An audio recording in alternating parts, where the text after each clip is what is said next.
Disability Employment Awareness Month, and whereas October 15th to the 21st is recognized as Invisible Disabilities Week.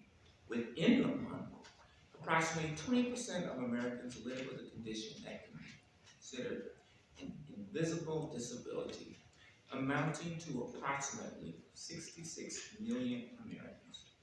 And whereas the term invisible disabilities or non-apparent disabilities refers to disabilities which are not visibly apparent, leading the person to fight a battle seldom acknowledged.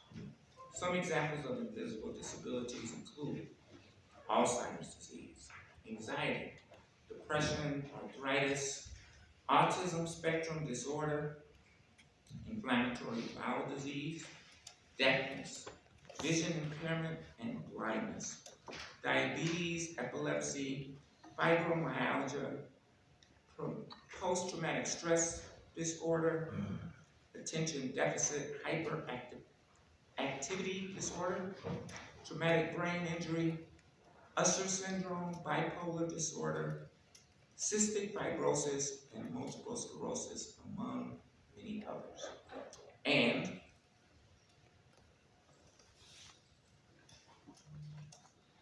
And whereas, since invisible disabilities are not readily apparent, the person's condition may not be acknowledged by others.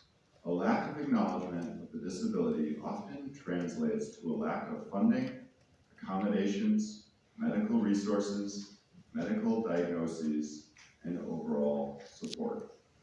And whereas, in 1993, the city's American with Disabilities Act Transition Plan met the Department of Justice's requirements of conducting a self-evaluation and developing a transition plan. In 2015, the city's Neighborhood and Community Relations Department reviewed the city's commitment to the ADA by conducting a program and services evaluation and developing an updated plan known as the ADA Action Plan.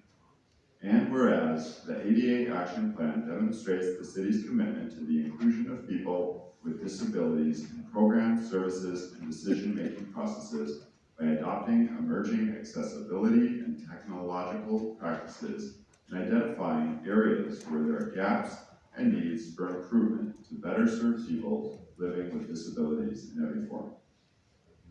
Now, therefore, be it resolved that the mayor and city council do hereby honor October 15th to the 21st, 2023 as Invisible Disabilities Awareness Week in the city of Minneapolis and uplift National Disability Employment Awareness Month to commemorate the many contributions of people living with disabilities, both invisible and apparent, to America's workplaces and economy. Thank you, and I want to ask Mr. Bite to say a few words about how the city is trying to continuously make this a more accessible place for people living with disabilities. Well, thank you, Council President Jenkins and Councilmember Johnson for bringing this resolution forward. So as I mentioned, I'm the city's community specialist for people with disabilities.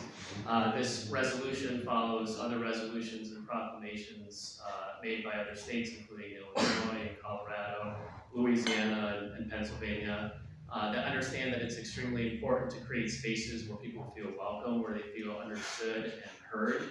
And I think that that's really what's implicit with this. Is that I think there's a history of people with non-apparent disabilities being told that they're exaggerating or just not being believed with their disabilities. And so I think part of my role is to really expand beyond the ADA transition plan, which emphasizes physical accessibility, beyond the action plan even that emphasizes program accessibility, policy accessibility, to really be looking at all residents and all city staff with non-apparent disabilities as well as apparent disabilities. And so that also means that looking at our advisory committees, our boards and our commissions, making sure that those are also representative of city residents with apparent and non-apparent disabilities. So that's a component of my role as well. And in addition to that, it's important too that we be looking at, as city officials here, the meetings that we hold, both internally and externally, that we are understanding what it means for somebody to show up as their full selves. And again, that starts with awareness and understanding, so a resolution that is important, but then going beyond that, it's really challenging ourselves to understand what we're doing to support our residents, support our colleagues, people who live next to us, what it means for them to be able to show up as their full self, so that we really do have a transparent government. So that's really kind of overarching everything that I do here and plan to do here at the city. So thank you very much. Thank you so much. And next, Councilman Johnson. Thank you, Madam President. I want to thank you for your leadership on this resolution, as well as Claire Kingstad from my office, who has worked to uplift visible disabilities and the accommodations within the workplace as well. Thank you, Claire, for your leadership on this. You know, the reality is, the majority of people, if you look at that list, are going to, at some point in their lives, suffer from an invisible disability. So there is no normal, and it's important for all of us to continually remember that and be aware of that, because every single person in this room and across our city, they have talents, they have gifts, they have value, they are important. And we can and should work. And what this does in Guthrie's role here and what we've seen out of the city is a continuing effort to lift that up and to be accommodating and meet people where they are and work to bring out those gifts, talents, recognize those, provide that support. And we hear a lot of this right now with the word neurodivergence, and that is one element of this as well. And to continue to create a workplace at the city, especially for the leaders up here, or department leaders as well, that is welcoming and that supports our very diverse, talented workforce, and all of them, and the ways that they are, and is able to accommodate them in terms of how they work, how they think, how they communicate, what accommodations they need, what support they need, what even work hours they need, or where they work from. And so we got to continue this work, because it really is about leveraging the full diversity and supporting the people and recognizing all of the value within them that we all have. So thank you so much for your leadership on this. Thank you for your work. Thank you to the department for your work. Thank you, Claire. And I'm really glad we're able to celebrate this and recognize this today. Absolutely. And I also want to just